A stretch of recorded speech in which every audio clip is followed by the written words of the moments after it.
Welcome back to your turning point, the place where we stop sugarcoating your reality and start actually digesting it.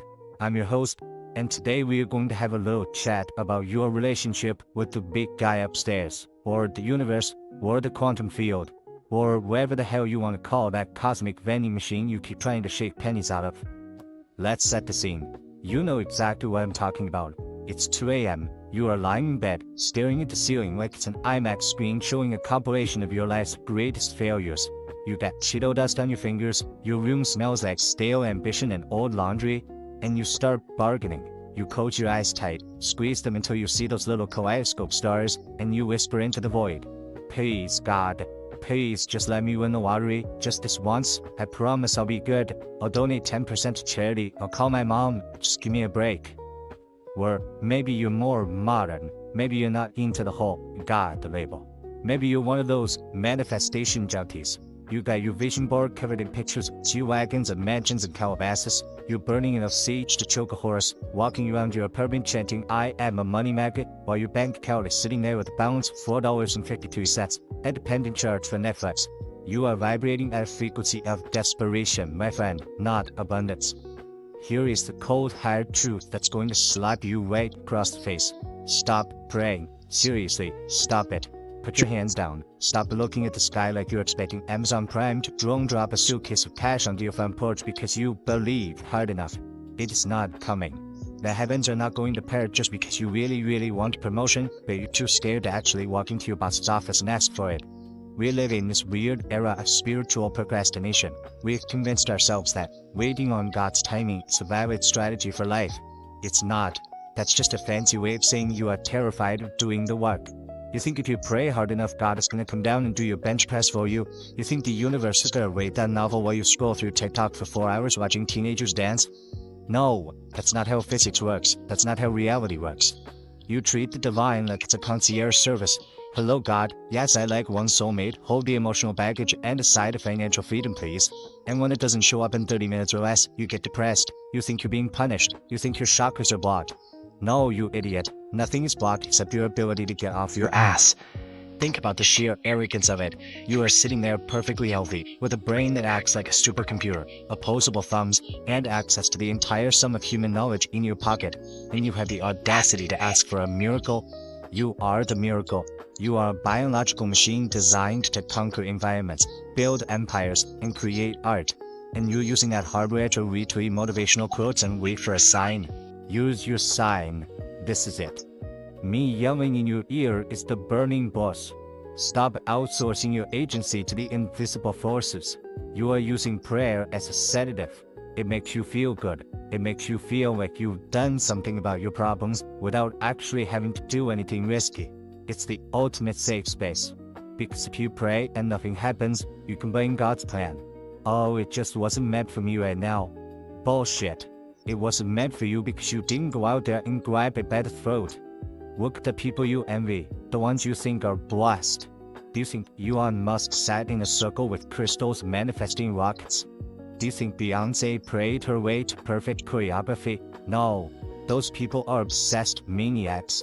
They might pray, sure, but they pray while they are sweating blood. They don't use faith as a crutch, they use it as rocket fuel. But the engine is pure, unadulterated grinding. We have this romanticized idea of the turning point, like it's a lightning strike. One day you're a loser, the next day the clouds open up and boom, you're the CEO. It's a lie sold to you by movies and people trying to sell you online courses. Real turning points are messy, they are sweaty. They involve a lot of cursing and crying and wondering if you've lost your damn mind. They don't happen on your knees, they happen on your feet. You know that feeling when you're driving and you hit a red light and you just sit there waiting? That's your life right now. You are sitting at a green light, slamming on the brakes, praying for the car to move itself. The engine is running, the road is open, and you are screaming at the dashboard expecting it to drive. Put the car in gear, man. Press the damn gas pedal. The problem is, you are addicted to the feeling of potential. Potential is safe. Potential is sexy. I could be a great writer. I could start that business. As long as it stays in your head or in your prayers, it's perfect. It hasn't been ruined by reality yet. But the second you actually start doing it, oh, that's when it gets scary. That's when you might write a shitty sentence. That's when the business might lose money. So you retreat back to prayer, because in prayer you'll never fail. In prayer you are always just one miracle away from success. It's cowardice disguised as piety, and it's pissing me off. You are wasting your life waiting for permission. Who are you waiting for? A permission slip from the Pope? A text message from the Dalai Lama? Nobody is coming to save you. Nobody is coming to validate you. The cavalry is not coming over the hill. You are the cavalry, you are the horse, and you are the general. Let's get real about what you're actually asking for when you pray for success without work. You are asking to be a spoiled brat. You want the reward without the risk. You want the trophy without the training. And quite frankly, if there is a God, he probably looks down at you and thinks, why would I give this person anything else? They haven't even used the tools I already gave them. It's like giving a PS5 to a kid who hasn't even opened the box of the PS4 yet. Use what you have, damn it. So, here is the challenge, and I'm just getting started.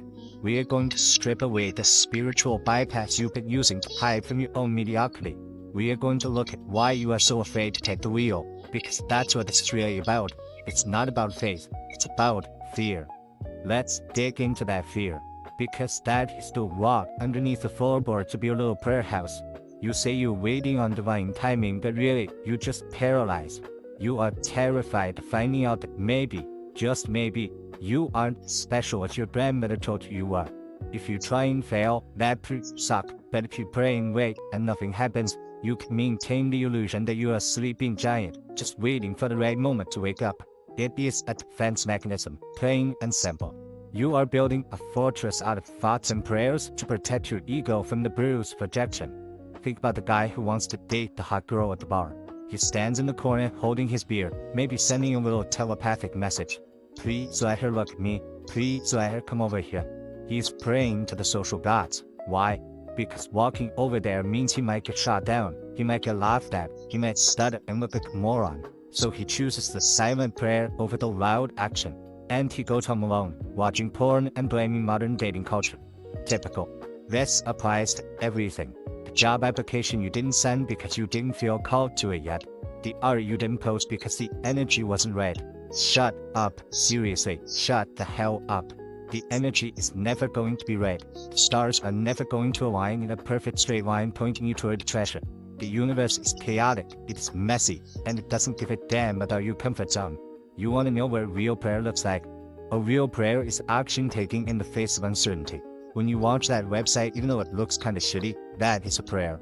When you walk into the gym and lift the heavy ass weight until your muscles scream, that is a prayer.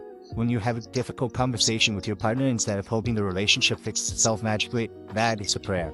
You are communicating with reality by shaping it, not by begging it to change shape for you. We have become a society of soft, spiritual beggars. We want the law of attraction without the law of action. We want to visualize the check in the mail, but we don't want to provide a service that is worth writing a check for.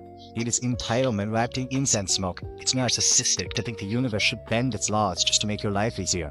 Oh, I hit every green light today. God is so good. Bitch, please. Sometimes traffic is just light. Stop making everything about you. And let's talk about the darker side of this, the toxicity of leaving it in God's hands. When you do that, you abdicate responsibility. If your life is a mess, it's not your fault, right? It's just God testing you. Well, Mercury is retrograde, but the devil is attacking you. No, maybe you're just bad with money. Maybe you're just a toxic person to be around. Maybe you're lazy. But admitting that hurts.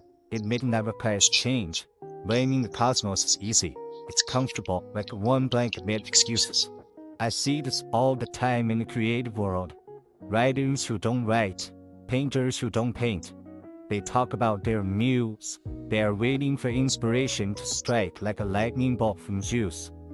Let me tell you a secret about professionals. We don't wait for the muse. We hunt her down and we club her over the head. We sit in the chair and we bleed onto the page whether we feel like it or not.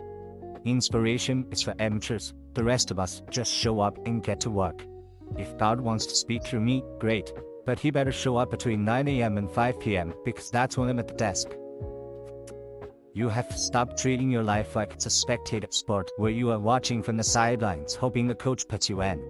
You are the coach, you are the player, you are the referee. Grab the ball. If you fumble, you fumble. Pick it up and run again. Stop looking at the scoreboard hoping the numbers change by themselves. Think about physical act of praying. Usually you are on your knees, head bowed, eyes closed. It is a posture of submission. Now there is time and place for humility, absolutely. But you cannot conquer your life in a posture of submission. You need a posture of attack. Shoulders back, eyes open, looking the world dead in the face. You need to stand up. God, what universe or whatever energy you subscribe to, respects motion. It respects momentum. Have you ever noticed that lucky things seem to happen to people who are already busting their ass? You call it luck. I call it statistical probability. If you knock on 1,000 doors, eventually one is going to open. If you sit in your room praying for a door to open, you're just going to stare at the wall until you die. The miracle is just a mathematical result of relentless effort. You need to get angry, seriously, get a little pissed off. Look at your life and get mad at the gap between where you are and where you want to be. Stop being so zen about your stagnation. It is what it is. No, it isn't. It is what you allow it to be. Anger is a great motivator, much better than passive hope. Anger gets you out of bed. Anger makes you prove people wrong. Anger makes you change. Stop using spirituality to sedate your ambition. I'm just trusting the process. The process requires processing, which is a verb, implying action. You are not trusting the process, you are trusting the pause button. You've paused the movie of your life and you're waiting for the ending to spoil itself. Hit play. Even if the next scene is a horror movie, at least the plot is moving forward. You're afraid that if you try and fail, you'll be broken. But you're already broken. You're broken by boredom. You're broken by regret. You're broken by the gnawing feeling you are wasting your potential. Action heals that. Action is the antidote to despair. Even if you fail, at least you have a story. At least you have a scar. Scars are cool. Scars mean you are in the arena. Sitting in the stands with pristine skin just means you never lived. So, here's where you stand. You've got the fear, you've got the excuses, and you've got a wet line to the manager of the universe that you keep calling to complain. It's time to hang up the phone. It's time to put on your work boots. The sermon is over, the service has ended. Now, the real worship begins. And worship looks a lot like sweat. Now we get to the mechanics of this, the nuts and bolts. Because I don't want to just yell at you and leave you hyperventilating in the corner. I want to tell you how to actually replace that prayer rug with a blueprint. You need to understand the difference between a wish and a plan. A prayer without a plan is just a wish with an amen at the end. It's useless fluff. Start by looking at your hands. Seriously, look at them right now. These are your tools. These are the only things guaranteed to change your reality. You want to build a house? You don't pray for bricks to stack themselves. You lay one brick, then another, then another. It is boring, it is repetitive, it is exhausting. And that is why nobody wants to do it. That is why everyone wants the magic spell. The magic you are looking for is in the dirt, it's in the grit. It's in the mundane, unsexy Tuesday afternoon grind when nobody is watching and you'd rather be doing literally anything else. That is where the miracle happens. The miracle isn't the finished product. The miracle is that you didn't quit when it got hard. The miracle is your discipline. Let's talk about signs. You guys love signs. I asked the universe for a sign and I saw a butterfly, so that means I should quit my job and become a DJ.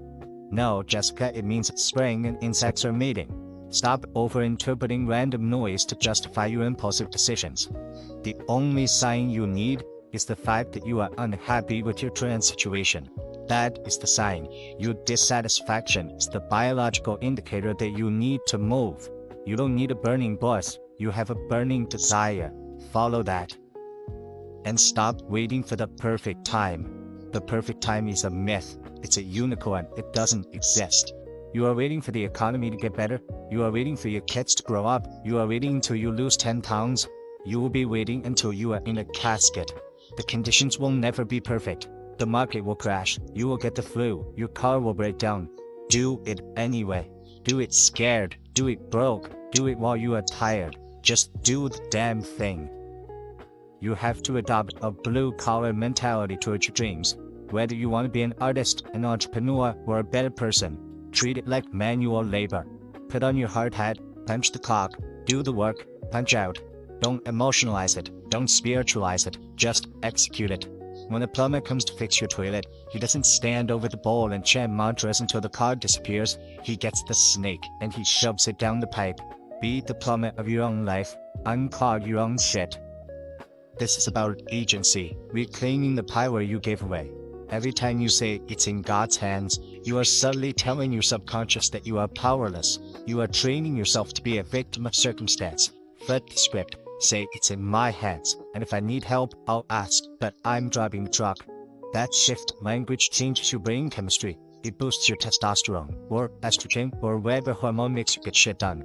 It makes you dangerous. And let's be honest, isn't it a little bit insulting to the concept of God to think He designed you with all this capability, just to have you act like a helpless infant? If I built a robot that could fly, shoot lasers, and solve calculus, and all it did was sit in the corner and ask me to change its battery, I'd be pissed. I'd scrap it for parts. Don't get scrapped. Show the creator what creation can do. You need to build a track record with yourself. Self-esteem comes from keeping promises to yourself. If you say you're gonna wake up at 6 a.m. and you hit snooze, pray for energy, you are eroding your own soul. But if you get up, splash cold water on your face and get moving, you just put a deposit in the bank of self-respect. Do that enough times and you won't need to pray for confidence. You will be confidence. This isn't about atheism, this isn't about religion. Believe what you want, but understand the division of labor. God provides the oxygen, the gravity, the raw materials, and the opportunity. You provide the sweat, the blood, and the strategy. It's a partnership, not a dependency. You don't ask your business partner to do your job for you, do you? So don't ask the universe to do your heavy lifting. And beware of a law of attraction crowd who tells you that hard work is a symptom of misalignment. That is the biggest load of horseshit sold in the 21st century. Oh, if it's meant to be, it will be effortless. Tell that to a mother giving birth. Tell that to an Olympian training for gold. Tell that to anyone who's ever built anything of value. It is hard. It is supposed to be hard. The hardness is what weeds out the people who only kind of want it. If it was easy, everyone would have a six-pack and a Ferrari. The struggle is the filter. So, embrace the suck. Fall in love with the difficulty. When things go wrong, don't look up and ask, why me? Look in the mirror and say, try me. That is the attitude. That is the energy that actually shifts reality. The universe bends for the stubborn. It yields to the persistent. It ignores the passive. You are building a machine. The machine is your life. Prayer might be the oil that keeps the gears running smooth, but it is not the fuel. And it sure as hell isn't the engine. You are the engine. Start your ignition. Rev it up until the needle hits the red. And let's see what this baby can actually do when you stop coasting downhill. We are coming into the home stretch now, and this is where we lock it in. This is where you decide if you're going to turn this podcast off and go back to your spiritual slumber, or if you're going to wake the hell up. You have a choice. You can keep your knees on the carpet, or you can put your feet on the pavement. Imagine yourself 5 years from now. If you keep doing exactly what you are doing right now, praying, hoping, waiting, where will you be? You'll be 5 years older, probably 5 pounds heavier, and filled with a bitterness so toxic it will poison everyone around you. You will be that person at the family barbecue talking about what you were going to do before life got in the way. Don't become that ghost. Don't haunt your own life. But imagine if today, literally today, you stopped the begging. You stood up, you wiped dust off your knees, and you said, okay God, I'll take it from here. Thanks for the breath in my lungs. I'm gonna use it to scream my way to the top. Imagine that version of you. The one who takes rejection for breakfast. The one who fails and laughs because they know failure is just data. The one who builds. That version of you is scary, I know. It's scary because that version of you has no one to blame. If you succeed, it's you. If you fail, it's you. Absolute responsibility. But let me tell you, the era player, in the realm of total ownership, it is crisp, it's fresh, it smells like freedom. You have to kill the part of you that wants to be saved. Kill the damsel in distress syndrome. Kill the chosen one fantasy. You are not Harry Potter. No owl is bending you a lair. You are a human being in a brutal, beautiful, indifferent universe that rewards action and punishes hesitation. Be aggressive, be bold, be undeniable. Stop asking for the mountain to be moved. Put on your climbing boots and start climbing the damn mountain. The view is better when you earn the elevation. And you know what? Maybe when you get to the top, sweating, bleeding, exhausted, That's when you feel closer to God than you ever did on your knees in your bedroom, because you will be standing in the fullness of your potential. You will be using the gift you were given. The greatest act of worship is not a hymn. It is a life fully lived. It is talent fully squeezed. It is a mind fully sharpened. Don't insult the architect by leaving the building unfinished. Build the skyscraper, brick by heavy brick. This is your turning point, right now. Not tomorrow, not Monday, not New Year's, right now. The next thing you do after this audio stops matters more than the last 10 years of your prayers. Go write the email, go do the push-ups, go make the call, go create something, go destroy an excuse. Stop praying for it, go get it. The door is unlocked, it always was. You just had to turn the handle.